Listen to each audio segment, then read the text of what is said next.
Hello, everybody. This is Nanette Kennedy with Humanities Team and the Evolution Revolution. And today at Neil Donald Walsh's recommendation, we are going to read Chapter 8 from Tomorrow's God. He believes there's some pertinence to that, especially with what's going on around the world. And I'll have Linda give another moment of information on that because she's the one that asked him. So without further ado, Linda. Okay. Hey, everybody. So for those of you who don't remember or that didn't hear, I attend a thing that Neil holds, which is called Advanced Integration. And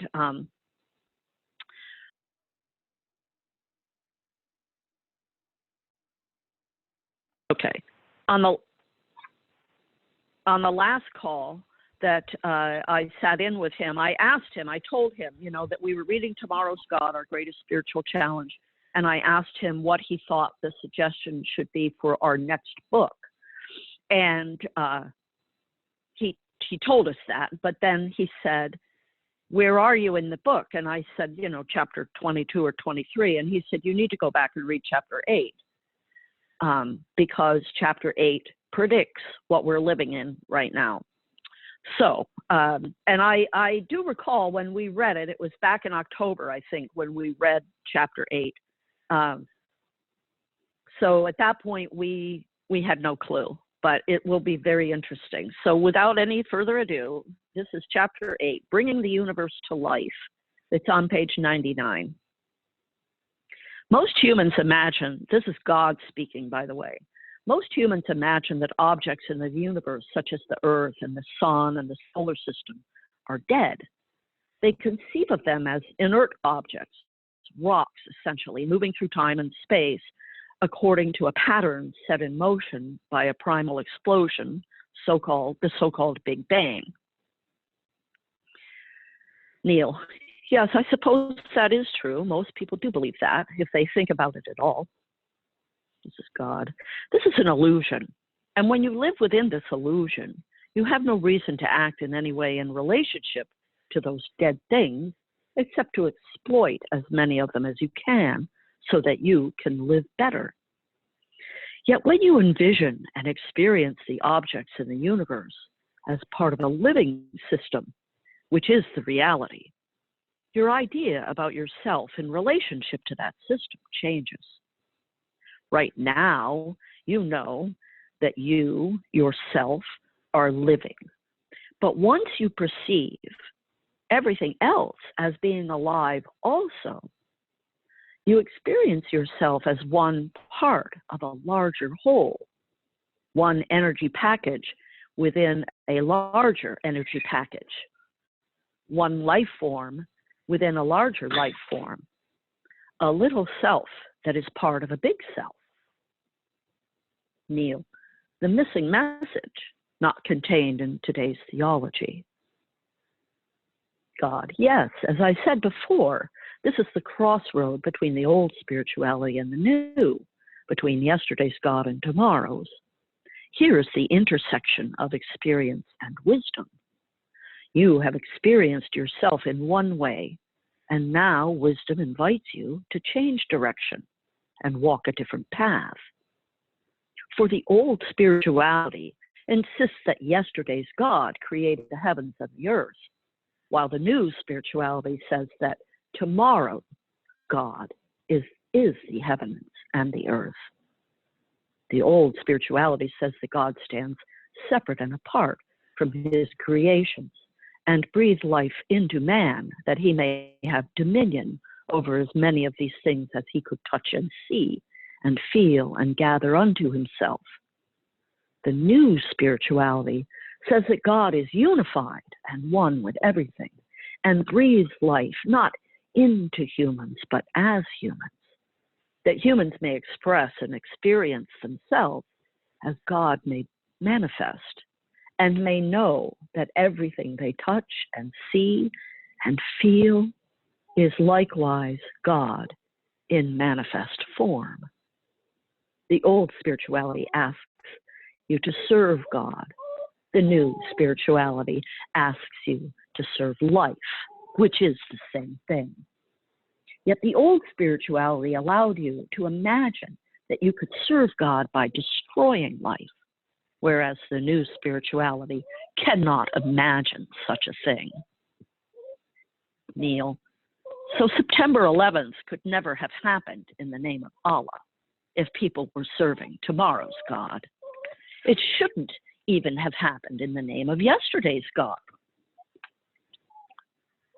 But that's the problem right there. The teachings of the old spirituality of yesterday's God are so ambiguous, in some cases so open to the wildest interpretation that you can muster each other, that you can murder each other in cold blood, kill unsuspecting innocent people by flying airplanes into buildings or dropping smart bombs onto cities, and do so with impunity, claiming that God is on your side, and that indeed that God demands it. Yet the message and the invitation from tomorrow's God will be much less ambiguous. Gone will be any sacred scriptures in which God is said to have killed outright thousands of people as punishment for disobeying him or not believing in him. Gone will be any portions of holy books in which God is portrayed as commanding and demanding that the world do some protecting his honor by massacring others. Serve life first. That will be the motto of the new spirituality. That will be its credo. Neil, but there are those who will still interpret that to justify killing others at random. In fact, that is the classic rationale for war, whether conducted by governments or terrorists. We have to do it. We have no choice. Our lives, our own survival depend on it. We are serving life by ending life. Others say that the proof of this justification is the fact that life itself destroys itself when it has to, and point to nature as the prime example of this. This is God. It is true that the cycles of life themselves sometimes produce changes in life forms in order to serve the larger agenda of the life energy system. The universe itself displays such changes. Neil again. Indeed, just days before the writing of those words, astronomers announced a huge stellar explosion in a small companion galaxy to the Milky Way, visible from the southern hemisphere. This event produced a supernova remnant, denoted LMCN49, within the large Magellanic Cloud. Scientists say the material from this explosion will eventually be recycled into building new generations of stars in the LMC, even as similar debris of supernova that exploded in the Milky Way billions of years ago created our own sun and planets. God, yes, the events reflect the truth that all the universe is a living system. Every aspect and every element of it, interdependent upon the other, a giant matrix of interconnected and interweaving waves of energy, vibrations, creating matter and form, and that which is neither. Rarely, however, is it necessary to interfere with the normal cycles of life, regulated by life itself. It is a fact that life forms have become more self-aware, are able to impact the normal cycles of life of other life forms. This is what makes higher life forms both the blessing and the bane of the universe. Their activities often require life itself to make an adjustment, to adapt in order to continue remaining sustainable. Individuals, families, nations, cultures, and societies all do. Their adjustments are often called war. To render themselves stable, that is, to keep life going, they have to perpetrate the process of killing. Neil, Nowhere is this more tragically and vividly illustrated than in the Middle East, where the conflict between Israelis and Palestinians for generations are ending life in a misguided attempt to sustain life. What is sad and almost unfathomable is that no one seems to be willing to admit that the key actors in this drama seem to imagine that if they keep this up a little longer, things will work out. Yet things are not working out, and they will never work out so long as the actors on both sides can't imagine or create any alternative to this cycle of violence. And this is just one of many places in the world where this sort of thinking prevails. God, yes, this is a cycle gone bad. Such destructive, self-destructive cycles, once ignited within an energy system, are often difficult to reverse. And entire civilizations have been known to disappear in a stellar explosion at the civilizational level. When massive forces build up within an energy system, in this case human society, and reach critical mass, something has to give. Yet life is held as the prime value. When the largest portion of society is imbued with this value and holds it as sacred, such self-destructive cycles seldom have the opportunity to reach critical mass because somebody, somewhere, a person, a group, a collective body, intervenes and changes course. Neil, and that can be the work now of humanity's team. We can actually gather people from all the world to help humanity change course and to create critical mass around a new idea, the concept of new spirituality. Indeed, you can. And that will put into global marketplace a new thought about God and new ideas about life and how it works. This team can be educating people to the fact that the universe is a living system and what that can mean to humanity. The Earth is a tiny part, a minuscule speck.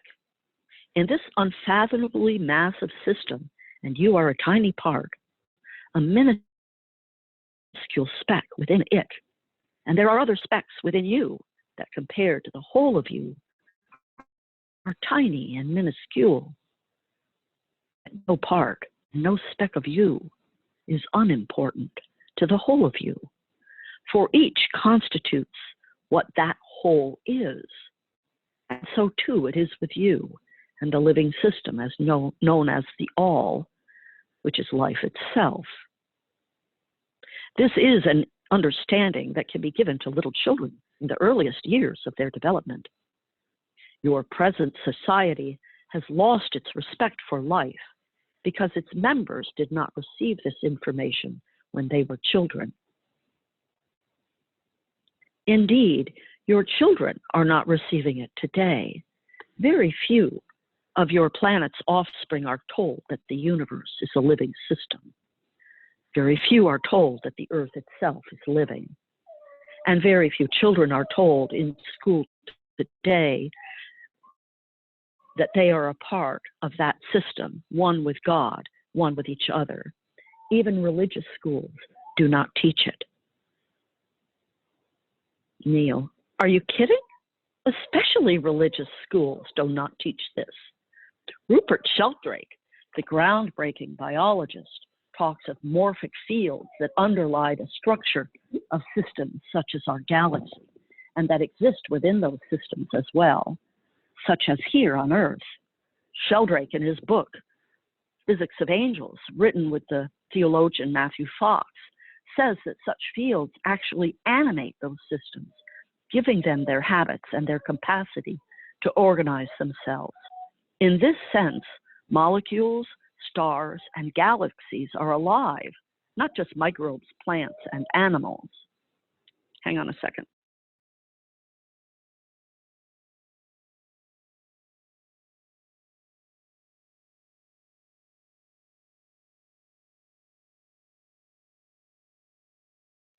This is God. In the future, on the day when you embrace tomorrow's God, your learning communities will share such perspectives with the youngest among you so that they may carry the values that those perspectives generate into their adult lives. Such concepts held deep within the subconscious will allow you to eventually create a new society made up of new humans who will revere and hold life as the prime value, seeing it everywhere, including in the stars. Neil, but do we have to wait until we create learning communities that teach children this concept and until those children grow up? God, no, but you may wish to begin the work of establishing such learning communities so that the offspring that emerge from them, tomorrow's adults, will not have to struggle to let go of old ideas when they are grown up. Yet right now, in this day and time, you can begin the process of changing your own beliefs, releasing those that continue to produce dysfunction in your life, and embracing new thoughts that could produce a new reality and a new kind of world in your lifetime. This can be done within 30 years. Yes, you have said that, and I meant it. 30 years or less, depending on how committed and dedicated you are to ending this nightmare in which you are living and getting back to creating the true dreams of all humanity. You will create this, do not doubt that. It's merely a question of which of your tomorrows will see this development emerge.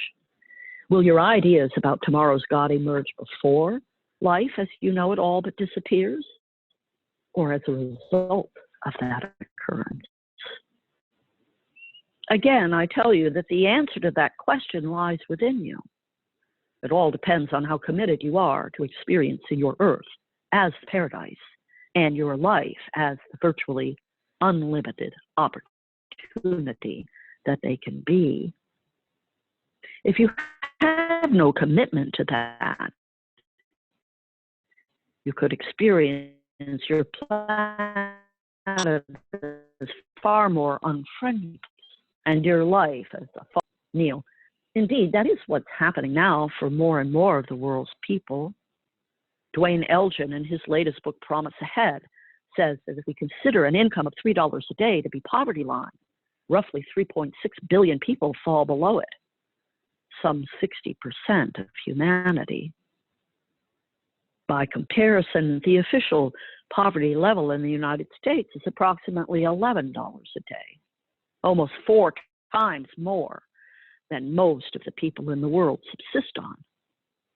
What that means, Elgin says, is that grinding poverty and the absence of opportunity are the way of life for the majority of human beings today.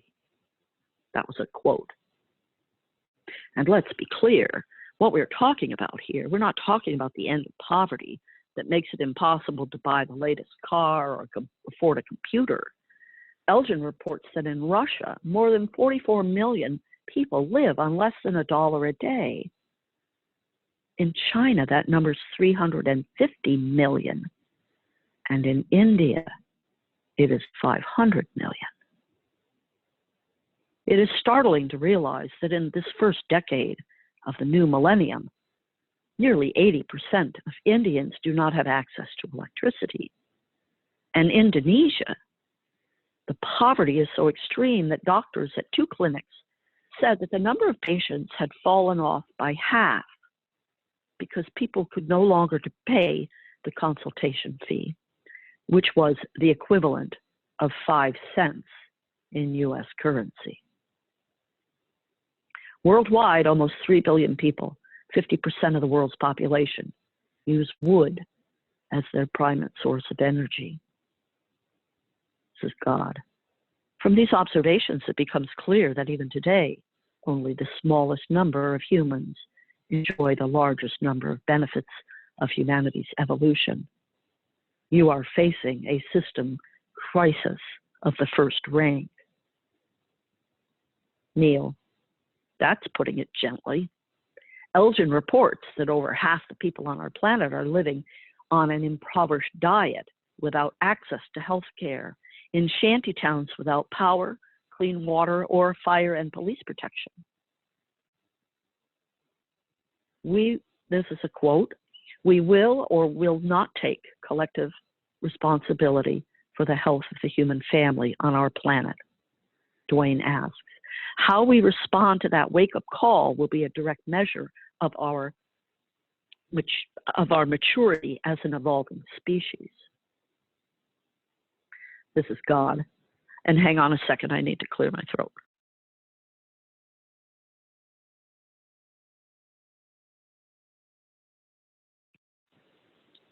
If you want this situation to change, if you want to head off the collapse of the entire system that has produced such inequities, you will explore the possibility of bringing a new spirituality to the planet sooner rather than later.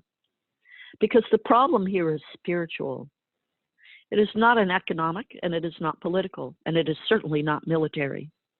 It has to do with what people believe about each other, about their relationship to each other, about God, and about life. But you will create critical mass around the idea of changing things if and only if you get that to not change things is creating critical mass in another direction, a direction that you may not wish to take.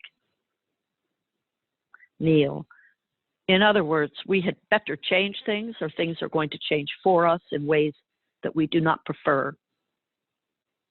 God, in fact, as you yourself just said, they are. Neil, and when these changes that we do not prefer really start to mount up, we will change. We will change our ideas about life, if only as a means of survival.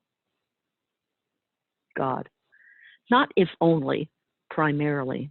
Primarily as a means of survival, you will change. If your survival is directly threatened, you will do what you have to.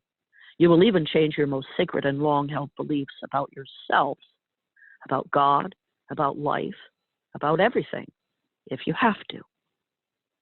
You will always choose survival, make no mistake about that. You are encoded to do so.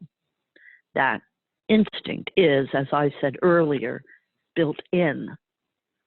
Life is functional, adaptable, and sustainable always. And if you have to choose just exactly what it is that is going to survive your species or the beliefs of your species, you will choose your species and abandon your beliefs. You would abandon those beliefs that are killing you, that are impairing your ability to survive right now. But the negative effect of most of your most damaging beliefs is so insidious, is so slow in showing itself that you do not recognize them as being damaging. This is Neil. I suppose if aliens were attacking Earth, as in some of those science fiction films, we would change our ideas fast. We could change our ideas about being separate from each other, and we would change our ideas about competing with each other, and about how important it is that we believe in God in different ways. Very little of this would matter to us. We would see life as the prime value and instinctively serve life first. We would join together to do what we could to ward off the invaders. We would share our most secret theologies and heartbeat so that we would continue to have a heartbeat. And we would forget our differences rather than let them get in the way of our serving life first. If we were thrown into that kind of fire, we would get out fast. We are not in that kind of a fire. We are lobsters in a cooking pot. The water is heating, but oh, so slowly, and the lobsters do not know enough to crawl out. They do not even attempt to until it is too late. Perhaps it would be better if unfriendly aliens attacked us. This is God. You do not need unfriendly aliens to attack you. You are attacking as unfriendly aliens with each other, and you are attacking yourselves. You have thrown yourselves into the flames of your own fire. It has been ignited by the basic misunderstandings of humans about God and about life, fallacies that have placed fear in the mind and hatred in the heart of humanity. And these fallacies are explained with such wonderful clarity in the new revelations. So I don't want to go into enormous detail here, but can we just list them? What are the biggest fallacies about God and about life that do the most to produce crisis, violence, killing, and war in our human societies? This is God. Your biggest fallacies about God are: 1, God needs something. 2, God can fail to get what God needs. 3, God has separated you from God because you have not given God what God needs. 4, God still needs what God needs so badly that God now requires you from your separated position to provide it. And 5, God will destroy you if you do not meet God's requirements. These fallacies about God are destructive enough, but they completely overwhelm humanity when combined with the fallacies about life to which they have given birth. Many human beings, most actually believe that 1, human beings are separate from each other. 2, there's not enough of what human beings need to be happy. 3, to get the stuff of which there is not enough, human beings must compete with each other. 4, some human beings are better than other human beings. And 5, it is appropriate for human beings to resolve severe differences created by all the other fallacies by killing each other. Humanity's major fallacies about God and about life make for a deadly litany of error that has created and continues to create to this very moment a world of deep anger, brutal violence, terrible loss, unrelenting sorrow, and unremitting terror. You think you are being terrorized by other people, but in truth, you are being terrorized by your beliefs. These are what you must change if you are ever to realize your dream of a world living in peace and harmony and happiness. If you wish to sustain life as you know it, if you wish to have something to pass on to your children and to your children's children, you will have to pay serious attention to giving birth to a set of beliefs, a new human theology, a new spirituality. Hang on. Not a replacement for the old, but enhancement of it. Not an abandonment of your present religions, but a revitalization of them. You are going to have to revitalize religion if you are going to revitalize life and sustain it in its present form. For religion, which is just another word for what you believe, is the bedrock of your civilization. Your beliefs create your behaviors. I repeat, that is true whether you believe in what you call God or not. For these reasons, I have come to you now. For your world waits in silent apprehension, its people living in fear of the next great devastation, the next outbreak of war, the next fast-spreading virus, the next ecological disaster, the next terrorist attack, the next upheaval, as if the struggles of day-to-day survival were not enough. I have come to you at this critical juncture in your species' history to bring you news of tomorrow's God, of the kind of faith that humanity will create, of the kind of beliefs that humanity will embrace in its future, and to invite humanity to create that future in the present moment of now. End of chapter. Thank you, Linda.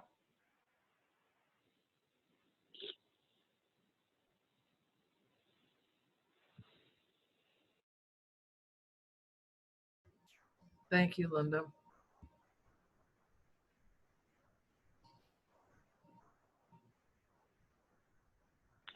So there it was in the next to the last paragraph, the next Yep. fast spreading virus. And here we are. Yep.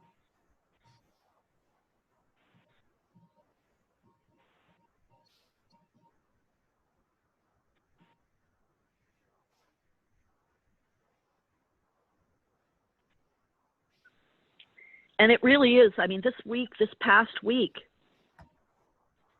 has really been a display of what America believes.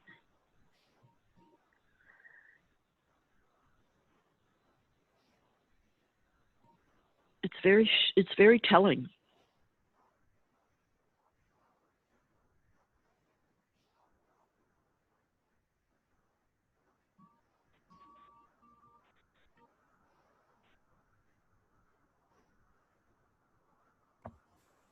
The thing that sort of stuck in my head from that chapter is, the statistics about how many people in the world are living in such abject poverty.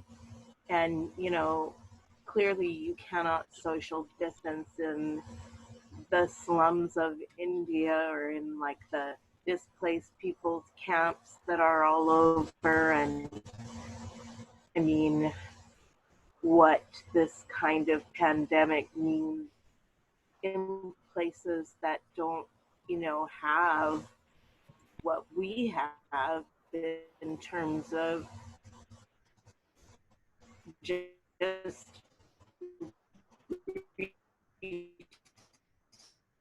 resources for life, never mind medical resources dealing with it. And that's the thing I actually think about, not a lot, but like the disparity of, I've had some economic struggles, but I still live in a place with hot and cold running water and have access to food and, a kind of life where I can worry about whether or not I'll be able to get toilet paper, which is totally unimaginable to so many people on the planet. And the kind of mentality that thinks that we are us and they are them, and we don't have to care about the them, whoever the them is, whether it's the poor people in this country, or the people in other countries. I was thinking about like, the people who live on the streets here who also don't really have electricity, for instance, because they're living on the streets, and yeah, and how that's the thing that really needs to change, is that feeling that what affects others does not affect me. And I guess that is a lesson of this pandemic, however you say that word, because like with the masks, I wear a mask. It doesn't actually protect me when I go to the store, but it protects others from me. And, we stay home not only to protect ourselves, but to protect others. And if we could get more of that mentality more widespread, that we are all connected and that we have a duty, not just to ourselves, but to the world, that serving life thing, pre-serve life that he talks about. Thank you. Over.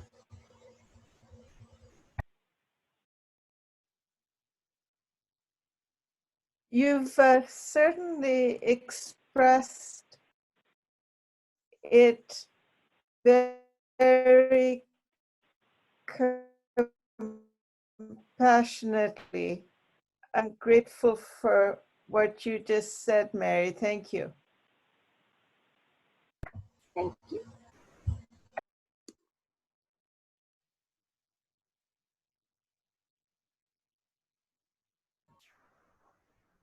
I think I agree, Mary. I do too. And I think just listening to this, it has such a different effect on me than it did when we were reading it when we weren't in a completely bold printed pandemic, the sky is falling mode. Because now that we're sitting in it, in that mode of things are certainly not right, and I'm not meaning right or wrong, but things are not. Things are a little crazy, and how that chapter hits me differently is it's a reality I hadn't really given as much thought to prior to this global pandemic. And I'm really at a loss for other words. Over.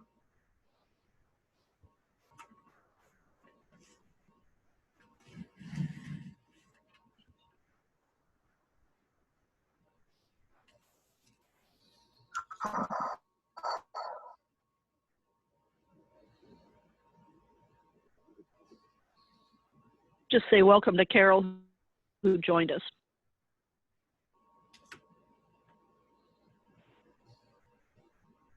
Hi, Carol. Welcome.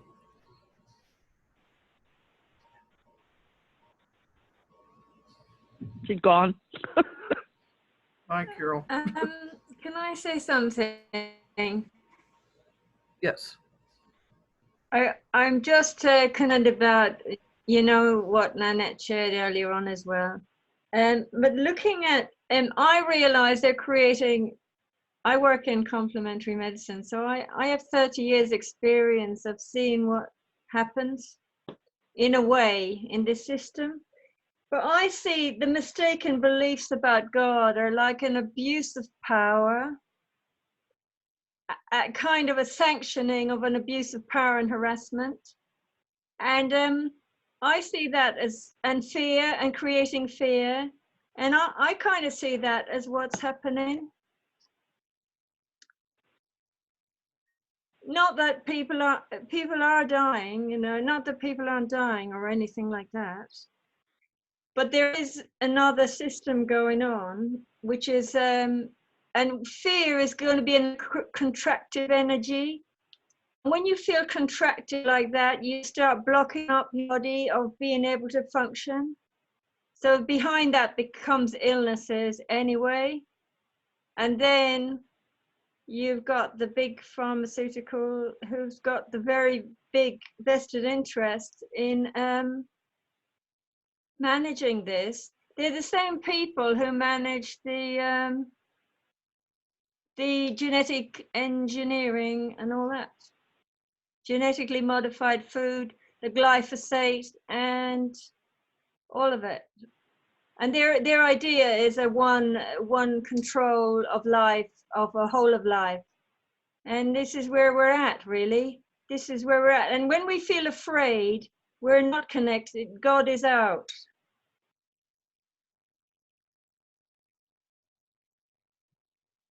Yeah, thanks. That's it. Absolutely, Anne. The minute you're in fear, you're definitely not with God. And the other piece of it that's happening is that when you look at it at a systems level, we've got corporations have pretty much taken over the economy. And corporations, by their nature, are to make money. That's the dictate, is to make money. That's the only thing in a corporation that matters, is are you making money? And Christianity and corporations have sort of, seems to me, in many cases, have melded. So that what's become the overriding energy, at least in America, is about money and the stock market. And the way that I see that there's proof is that you look at the stock market today and it looks fine. How can that be? How can the stock market right now look fine when the entire world is in trouble? So it's part of what's happening here. I almost feel like it's a pimple, you know. It's like they've sucked up all that money up into this head, and basically, I don't know, we're going to squeeze it, and that money's going to shoot out like that, and it's going to rain down on all of us. I don't know, but there's something here with that whole structure from finance that has got to be broken down, and that's part of what we're going through here.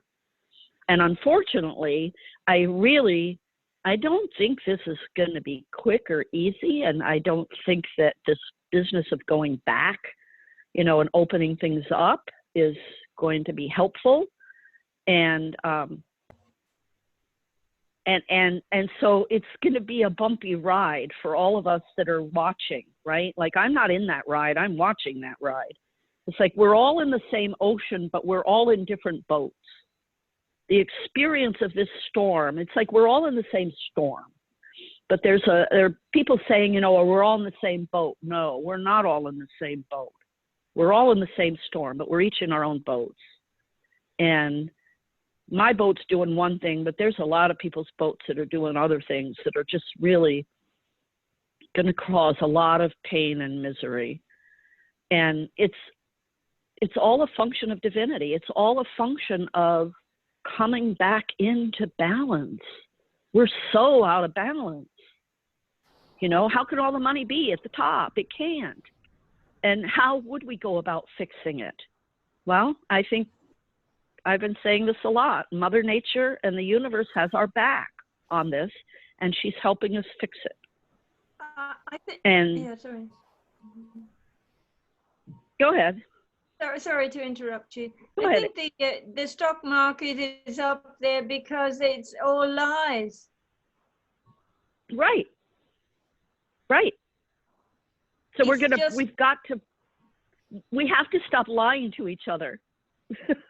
Yes. The truth has to come out. The truth has to come out. That's the truth. The truth are the statistics in this chapter. That's the truth. That's the truth. The truth is not the people on the steps of the Capitol in Michigan wanting to garden and buy paint. That was not the truth. That was their beliefs about God and about themselves and about how they think life is supposed to work. That's that clash of beliefs.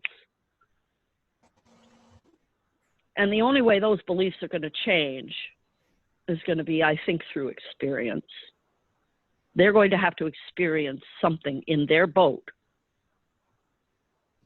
that will bring them change of belief. I agree very much with what you just said, Linda, because,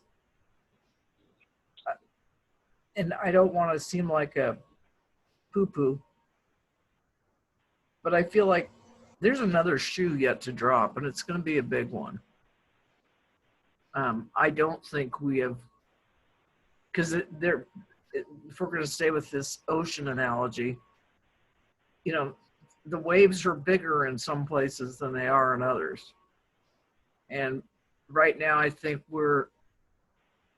and I'm not saying, I'm going to quit saying what I'm saying and just say, I think that we're in this place where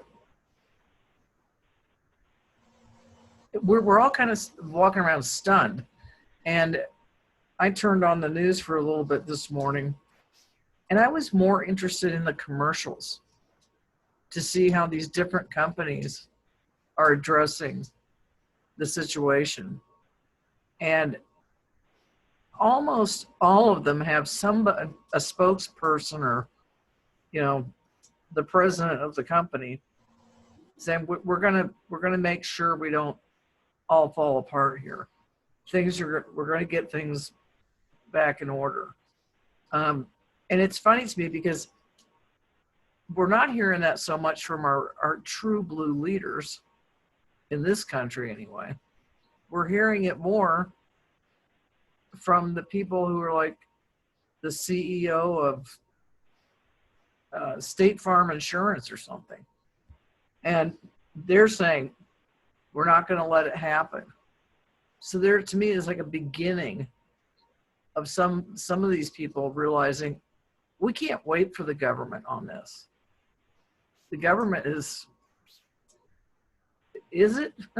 Is it a government? Over. I cannot see any solution but the new spirituality, where we are connected and where religions not separate but go deeper and unite. So I cannot see any solution. We can try to solve it there and governments and so on, but when there is a wake up, there will be a transformation. I think it's very, very true. And if it means that it comes some from outer spaces, I don't know, it doesn't matter. When it hits the heart or the spirit inside, and everyone wakes up and see, oh, we belong, and this is a living universe. And my body is full of living cells, which is part of that. And there is a divinity in every little piece. And I don't see any other solution. And actually, myself, I wrote about this 30, 40 years ago. It just came to me. So this is a very deep acknowledgement to the inner guidance for me. And when we read this chapter last time, I marked so many places. I had forgotten that. So that was one of the chapters that hit me deepest. But that is a tomorrow God is one that we are all, and we are united, and we see it, we are reminded, and money can only serve us if we are instruments of that. And I remember that I wrote something also a long time back, that money is a divine energy, and all money belongs to God, and we are just instruments using it for the greatest good or for the divine purpose. So I don't know why I wrote that. It just came to me. But, so this is wonderful to read, and thank you for going back and read that chapter again in these times, because it's really a change. And I am old, so I'm 74 now, and I am told to stay at home and not go out with people and not meet my children and grandchildren. It's quite a different situation, but I can nurture this spirituality. That is only important. That's why I'm here with you. So thank you. Over. And we're glad you are. Yeah, we are glad you are. Well, I hate to say this, but it's time for Shabana to do a quick meditation, because I know you have another call right after this one, Linda. So I would like to come back and discuss this more next week if anybody's interested. Lord God, Linda Pedius says that we are just as powerful as Jesus, right here, right now. Angela and Mary, and Derby, Bima, Nanette, Linda, and I are gathered to praise and thank you that we have been guided by Neil himself to reread this chapter in light of humanity's cooperation to eradicate the coronavirus here and now. Thank you for Bima telling us that money is simply a divine force, and we praise you now that the leaders of the corporations, which are making huge profits for shareholders, are now changing their mind. Thank you for diverting these funds from the 1% to the 99, especially those in the very poorest countries. We are one, and we thank you that all 7 of our hearts here now are united in demanding a new spirituality take hold here now. Amen.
I just feel very excited that there is a new change coming because of our group.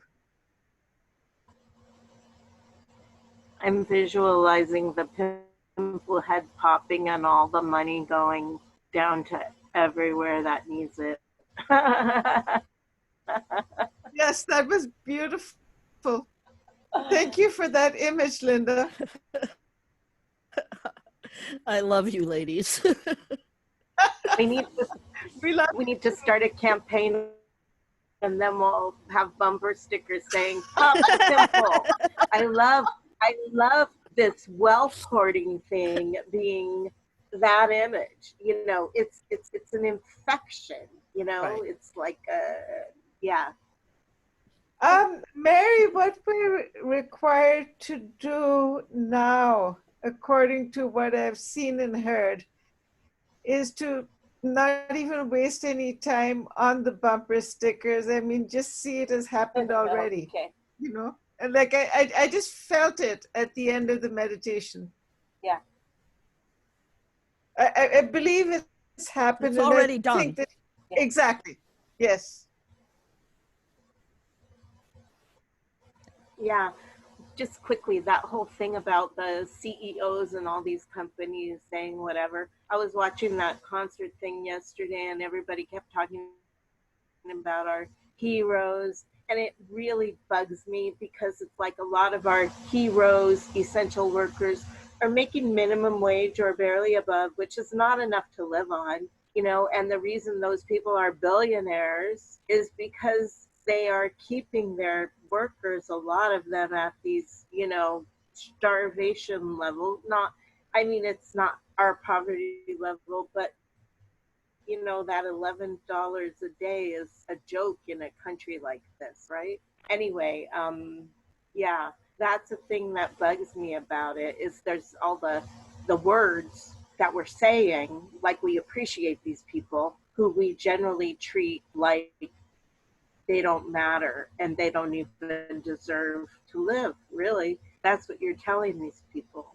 And like the health workers, sorry, you know, when the doctors have the right masks and the nurses and other workers don't, which is common in our hospitals. I don't know about in other places, you know, and in some places, if people buy themselves the right mask, they're being told not to wear their own equipment. Then someone I know who works in the hospital told me it's not that they can't get the masks, it's that they're more expensive. Like instead of 53 cents, $5.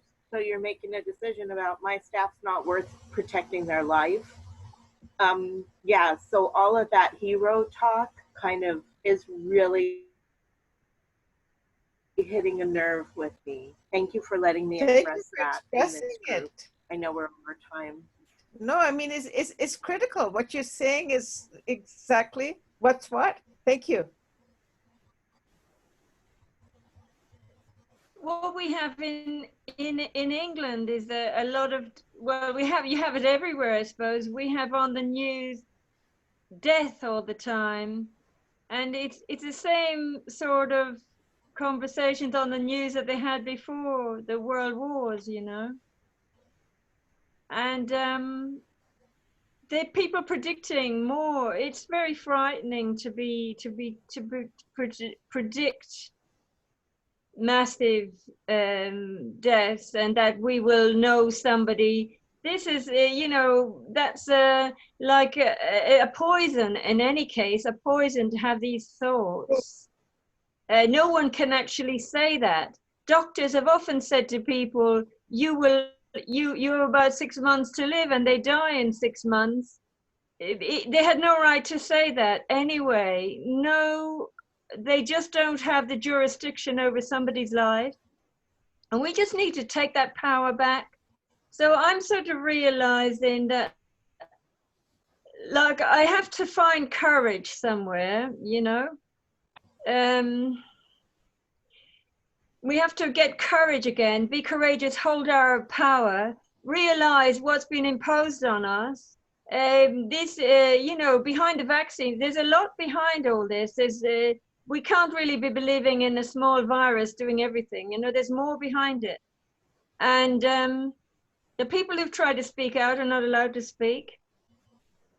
And then, of course, there's a big run now for vaccines that they'll inflict on people without testing. And vaccines have never, you know, it's a debatable, huge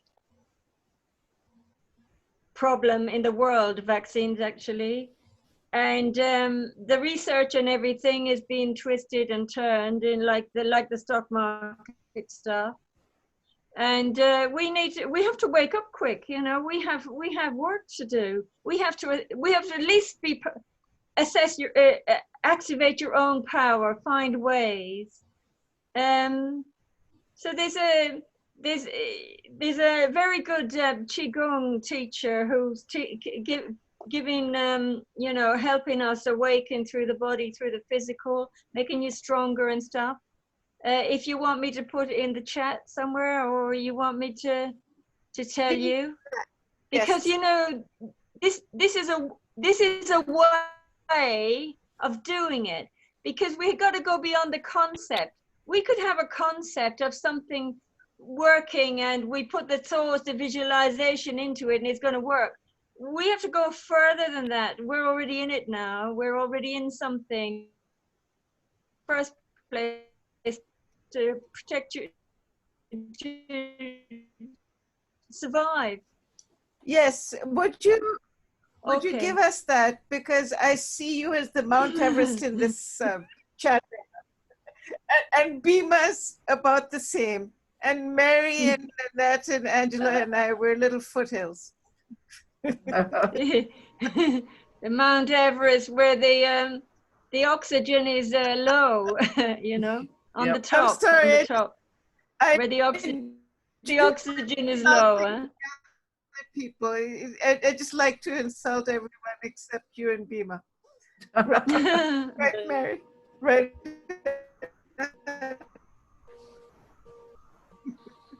Okay. So anyway, it's very good. this Qigong help us, especially Nanette and everything now. You need it. You have to have it. And he's given some free healing circle tonight. What's the name of So it? ENTER. And Are you putting it in the window? Master Ming Tong Gu. Ming Tong. The window.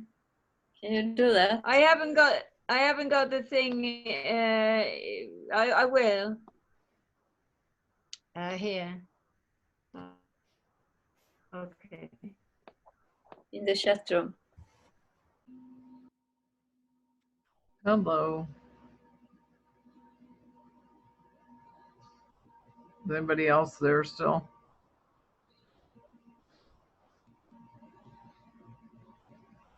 All right, well, I'm going to close this up because I think my computer is causing a problem. And we'll get this information from you next week. All right, I love you all. If you can hear me, have a great week. Let's keep our eyes peeled and our ears open.